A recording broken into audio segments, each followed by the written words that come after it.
กับทักทายสบายดีและสวัสดีส้มอยู่กับสองกบน้อยเป้าไทยคือเก้าเนาะวันนี้สิมาฟาร์มตัดหญ้าสวนมะพร้าวเนาะน้ำมากระลุ่งคนน้ำท่วมเป้าจ่ายปึ๊ดตัดหญ้ากระพันกล่องมันตัดมาเริ่มเป็นทุกคนเป้าน้ำท่วมจักส่งคืนคนเลยตัดหญ้ากระพันกล่องตัวเท้าแรกทุกคนจะเบิ่งข้าวของตัดหญ้าเลย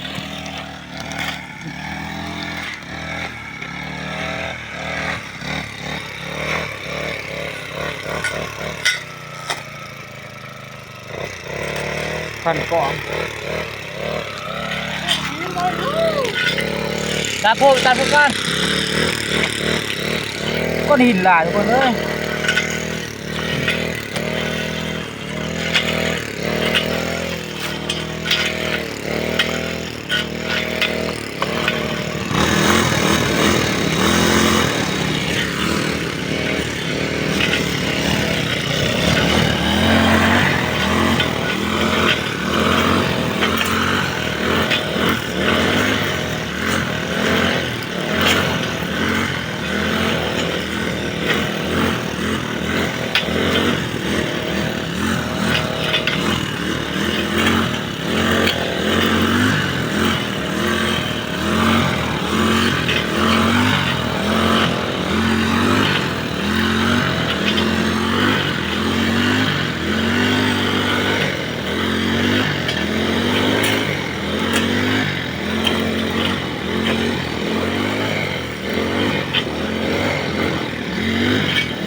หญ้ากดหกทุกคนเลย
แล้วเนาะ